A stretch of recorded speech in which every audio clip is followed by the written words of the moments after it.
I never imagined that one ordinary evening could overturn my entire life. What began as a simple family dinner and a casual movie night with my stepson slowly unraveled into something I never expected. There was a restlessness in him that unsettled me, and without realizing it, I carried that same unease within myself. In one chillingly quiet moment, I understood that some boundaries once crossed can never be mended. Welcome to Family Secrets Exposed. If this is your first time here, please subscribe and hit like. Your support helps us continue sharing real stories like this.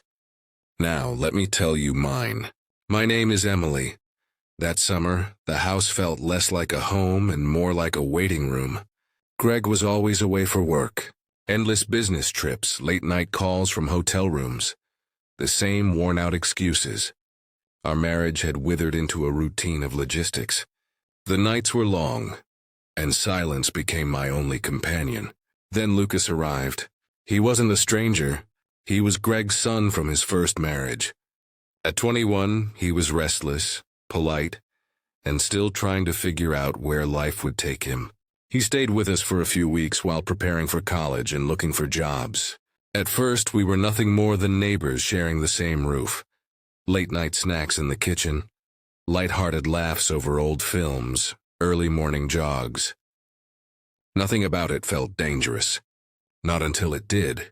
One evening, Greg called to say he'd be gone longer than expected. I was on the couch with a glass of wine when Lucas came downstairs, dressed in sweats, his hair still damp from the shower. He sat across from me, quieter than usual, and there was something new in his eyes, an intensity that hadn't been there before. "You look lonely," he said softly. I gave a small laugh and brushed it off, telling him I was just tired, but he didn't look away. He noticed things. My music, the novels stacked on the shelves, the perfume I wore.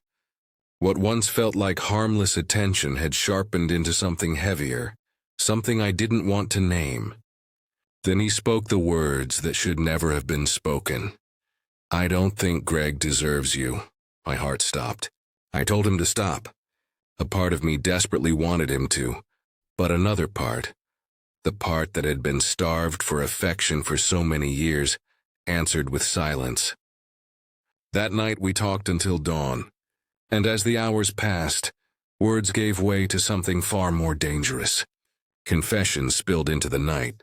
He spoke about never feeling like he belonged, about the weight of comparisons and expectations he could never live up to. I spoke about loneliness, about the ache of missing the man I once thought I had married. With each word, the walls we'd built around ourselves began to crumble. When he reached for my hand, I didn't pull away. When he whispered my name, my resolve trembled. And when his lips touched mine, I didn't stop him. It was wrong. Every instinct screamed that it was. But in that fragile, burning moment, nothing else seemed to matter. Morning brought a cruel clarity. Guilt pressed against me like a storm cloud, filling the rooms where warmth had lingered only hours before. I tried to convince myself it had been a single lapse, a mistake I could bury. I tried to put distance between us, but Lucas wouldn't let that distance stay. In the kitchen, his hand brushed mine. He slipped small notes into my palm when no one was watching. His eyes followed me with a hunger that scared me, because it mirrored the same hunger inside myself. "Don't you feel alive with me?" he asked one night, almost pleading. And I had to admit I did. Not the steady, predictable love I had once vowed to, but something raw, something that made me feel seen again after years of invisibility. It wasn't love in the way I had always defined it. It was a dangerous need, a reckless rescue from emptiness. Looking back now, I see how every stolen glance, every whispered confession was another thread unraveling the life I thought was secure. Secrets never stay hidden. Each compromise, each carefully rationalized choice was laying the groundwork for consequences I knew I couldn't escape forever. Maybe one day the truth will spill out. Maybe I'll have to answer for the betrayal, the pain, and the destruction it will cause. For now, the weight of that night lingers inside me, a memory that changed everything and can never be erased. He wanted more, so did I.